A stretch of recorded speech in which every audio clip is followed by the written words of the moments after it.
আজি কল পচলা আৰু মাংস আমি বনাবলৈ লৈছোঁ। মায়ে কল পচলাটো কুটি আছে। আজি বহুত দিনৰ মূৰত ঘৰলৈ আহিছিলোঁ।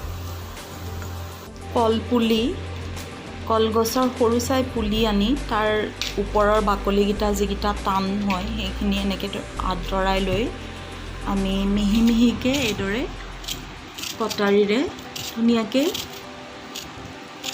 পচলাখিনি কুটি পেলাব লাগিব।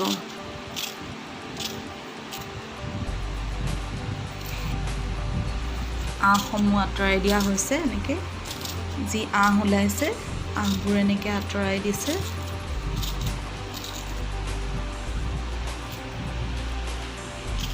মা, পচলা তেনেদৰে আৰু এতিয়া যে কুটি আছ এইখিনি কেনেকৈ বনাবি? এইখিনি খাৰ দি পেলাই বনাব পাৰি, তাৰপিছতে মাছৰ মূৰ দি পেলাই বনাব পাৰি। খাৰ দিলে কল বাকলি খাৰটো দিলে বঢ়িয়া হয় খাবলৈ, আৰু চ'দা খাৰ দিলেও কোনো কথা নাই। অকণমান চ'দা খাৰ দি দিলে। খাৰটো কেনেকৈ বনায়? খাৰটো কল বাকলি, ভীমকলৰ বাকলি, ভীমকলটো খোৱাৰ পাছত বাকলিখিনি শুকুৱাই থৈ দিব লাগে। নহ'লে আগৰ দিনততো ধোঁৱা চাঙৰ ওপৰত জুইৰ ওপৰত এখন চাং থাকে, তাৰ ওপৰত থৈ দিয়ে। এতিয়াতো তেনেকৈ ধোঁৱা চাং নাই, গতিকে আমি ৰ'দত শুকুৱাই ভীমকলৰ বাকলিখিনি সংৰক্ষণ কৰি ৰাখিব পাৰোঁ। তাৰপৰা এটা বাকলি আনি ভালদৰে চাই তাক পুৰি ল'ব লাগে। পুৰি লৈ এই ভীমকলটো বাকলিটো এগিলাচ পানীত ডুবাই দিলে 10 মিনিট বা 15 মিনিটৰ পাছতে সেই পানীখিনি ক'লা নিচিনাকৈ এটা পানী ওলাই যাব। সেই পানীখিনি চাকি লৈ সেইখিনি খাৰ চেকনিৰে চেকি লৈ পেলাই সেইখিনি এই খাৰ বনালে দিলে বঢ়িয়া হয় খাবলৈ। এতিয়া আমি যে পিচি লৈছোঁ এইটো কলৰ পচলাটো কেনেকৈ বনাবি? খাৰ দি পেলাই এইখিনি নহৰু পিঁয়াজ দি পেলাই ঠিক তেলত দিয়া হ'ল। দিয়াৰ পাছতে কিছুমানে এনেই খাৰ নিদিলেও সিজি যায়, কিন্তু খাৰ খাওঁ বুলিলে অকণমান খাৰ পানী ছটিয়াই দি তেতিয়া হালধি দিব নালাগে। খাৰ দিলে হালধি তাৰমানে আমি কেৰাহীত তেল দি কেৰাহীত তেল দিয়াৰ পিছতে পিঁয়াজ দিব লাগে, নহৰু দিব লাগে, এখিলা তেজপাত আৰু গোটা জিৰা দি সেইখিনি দিব লাগে। তাৰপিছতে খাৰটো কেতিয়া দিব লাগিব? সেইটো ভজাখিনি এই কল পচলাখিনি দিয়াৰ পাছতে দি দিব লাগে। তেতিয়া অকল নিমখ দিব লাগে, হালধি দিব নালাগে। খাৰৰ লগত হালধি নাখায়। নহৰু আদা নহৰু অকণমান কেঁচাই দি পেলাই পিছত দি দিলেও টেষ্টটো ভাল হয়।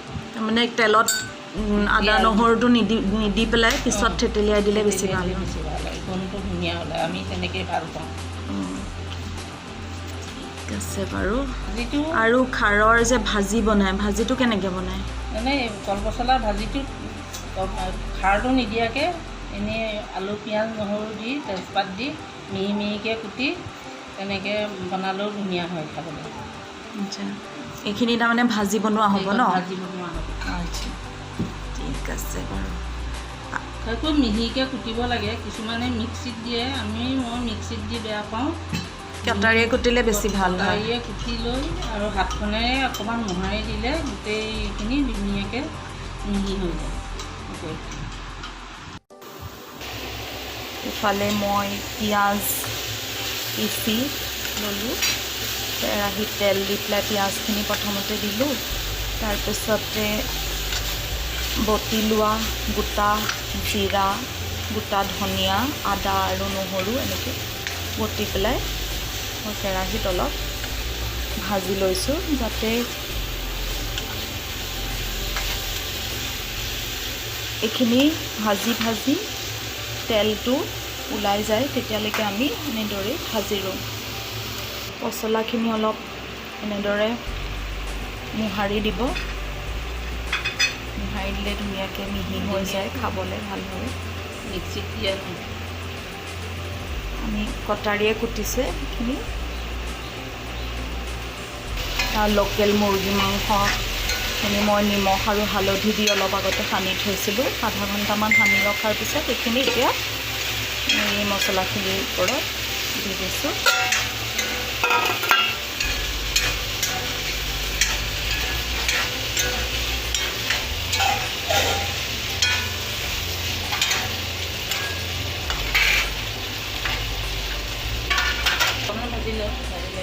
অলপ দেৰি এনেকৈ মাংসখিনি ভাজি ল'ব লাগিব।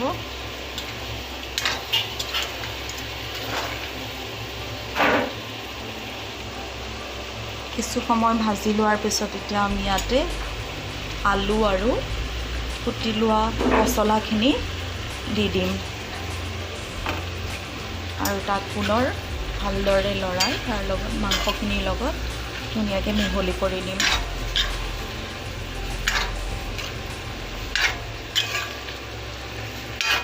পচলা অসমীয়া সমাজত প্ৰচলিত,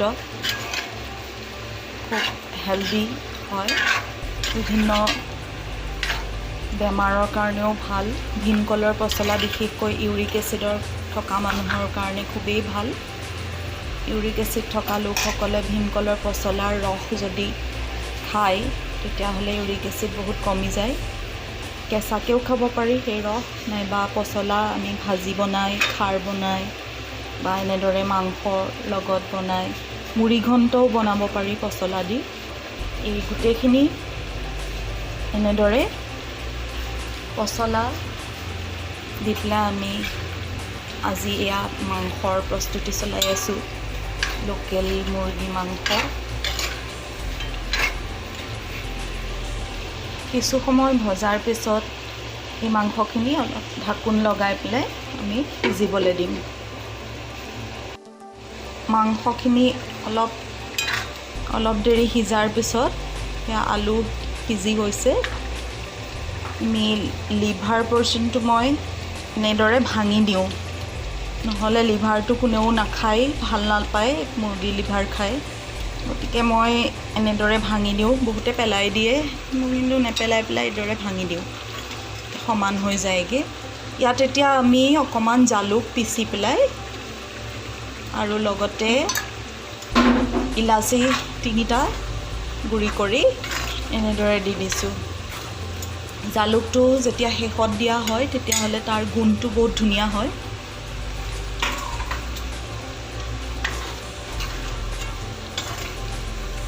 লোকেল চিকেন লোকেল টাইপতে বনাইছোঁ আজি। ইফালে মায়ে ভাত তুলি দিছে, ভাত প্ৰায় হ'বই। এইখিনি প্ৰায় সিজিছে। এতিয়া আমি অলপ গৰম পানী ইয়াত দিম আৰু উতলিবলৈ দিম ভালদৰে।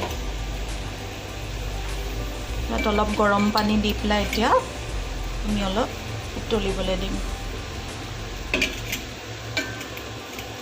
ইফালে কেৰাহীত তেল দি লৈছে, ইয়াতে পিঁয়াজ দিলে। পিঁয়াজ দিয়াৰ পিছত তাতে দুটামান গোটা জিৰা দি দিছে।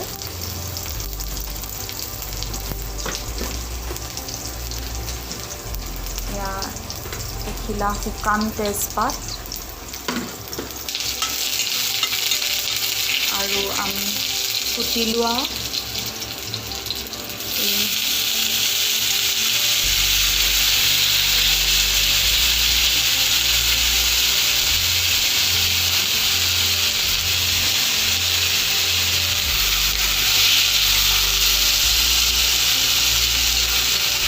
ৰখা পচলাখিনি দি অলপ লৰাই দিলোঁ।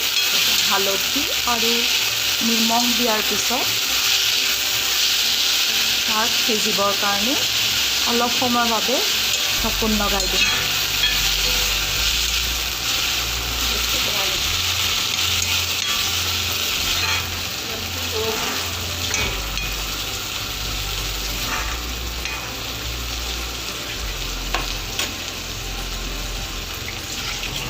আমি ঢাকি পেলাই ইয়াক সিজিবলৈ দিম। আমাৰ মাংসখিনি হৈ গৈছে, সিজিলে। এতিয়া আমি ইয়াক গেছ অফ কৰি দিম আৰু ছাৰ্ভ কৰিব পৰা হৈ গ'ল। ইফালে এয়া ভাজিও হৈছেই। আমি গেছ অফ কৰি আকৌ পিছত খাবৰ সময়ত আকৌ উলিয়াম আৰু।